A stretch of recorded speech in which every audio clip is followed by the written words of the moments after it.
some numbers and right. see if the evolutionary model is substantiated.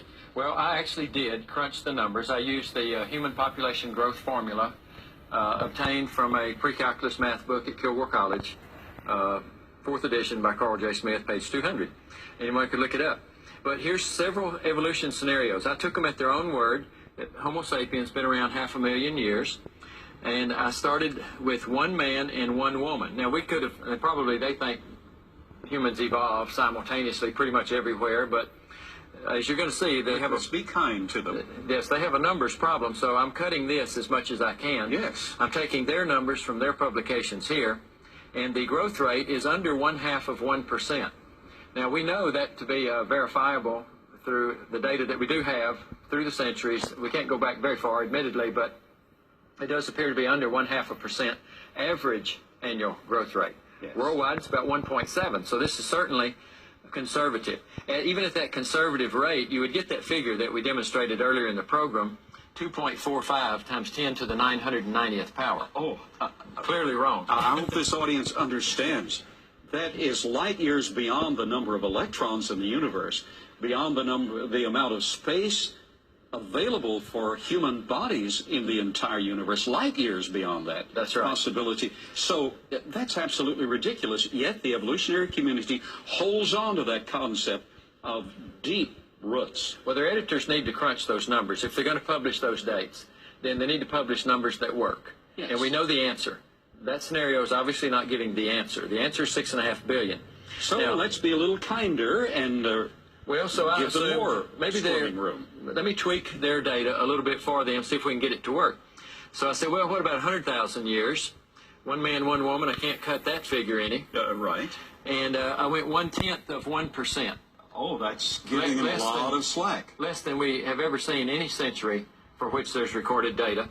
Still, you get a number where you're going to have to move the decimal 43 places to the right.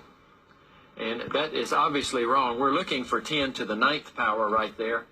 And you have 10 to the 43rd 10 power. to the 43rd Not power. enough space on planet Earth. Not enough space, and certainly not what we know to be true through census. Right. And incidentally, if that were true, then where's all the bodies? Oh, yes. You couldn't till your garden without hitting skeletons.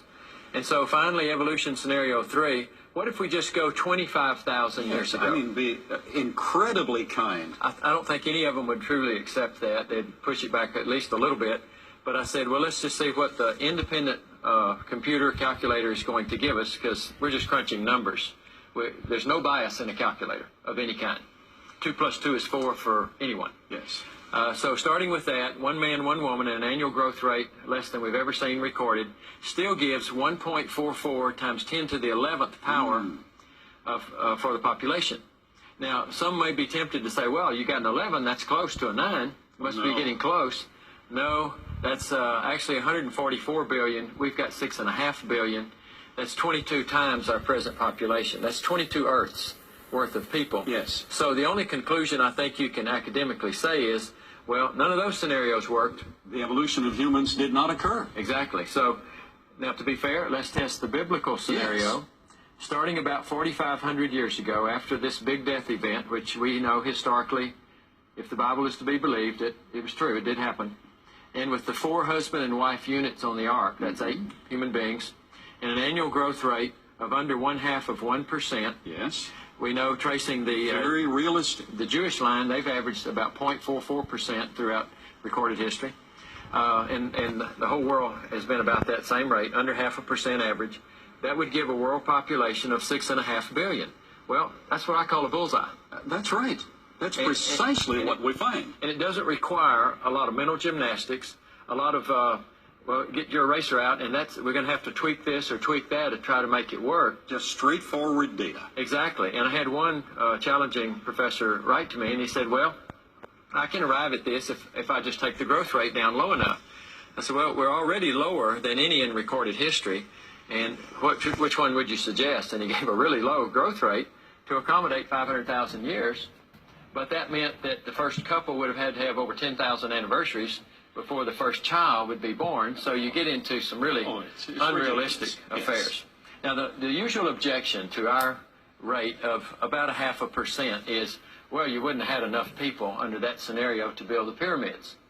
Well, I have several things to say about that. Number one, the date for the pyramids has changed a lot over history, yes, and it's always moved forward. For example, in 1929, Encyclopedia Britannica said that the Great Pyramid was built in 4800 BC. Just 10 years later, on their own volition, they retracted and cut 1,000 years off that and said 3800 BC. Okay. As early as this morning on internet, I've seen 2500 BC, and actually I think there's probably 300 more years at least that they need to whittle, because what we're finding is that the Egyptian dynasties, they were thought to be sequential, and now it is known that they yes, were by and large overlapping and even yes, contemporary, if they existed at all. And so if you move that forward any at all, then there's plenty of people that could have built the pyramid. yes. In fact, could I read a few Absolutely. quotes from the PBS.org website just this morning? Says, and I quote, "No single artifact, inscription, pottery, or anything has been found in any place to predate Egyptian civilizations more than 5,000 years ago. And yet we have been told that it was 10 or 11 or something thousand years ago in the past." And second quote, as far as how many men it would take, they've been saying, well, it'd take 100,000 men or some huge number. Well, you can only get so many men around a block the size of a refrigerator or the size of a Volkswagen or something. You know, you can't get 100 men around it. And their quote is, I mean, I just take them at their word, it is thought by modern Egyptologists that it took approximately 20,000 men, 20,000 man labor force to build these great pyramids. As opposed to what had been assumed previously of 100,000 exactly. men. And it says, quote again, less than 5,000 men could have quarried and built them in 20 to 40 years. So my point is that if you go by the biblical chronology, we know that the Jews were slaves in Israel. We know they made bricks with straw and so forth, till the point Pharaoh said you can't have straw anymore. And we know historically that record is 300 years more recent than where they are right now in their secular thinking. Well, look how far they've come. Let's give them a hand. They're headed in the right They're coming direction. this way. Go to Bland.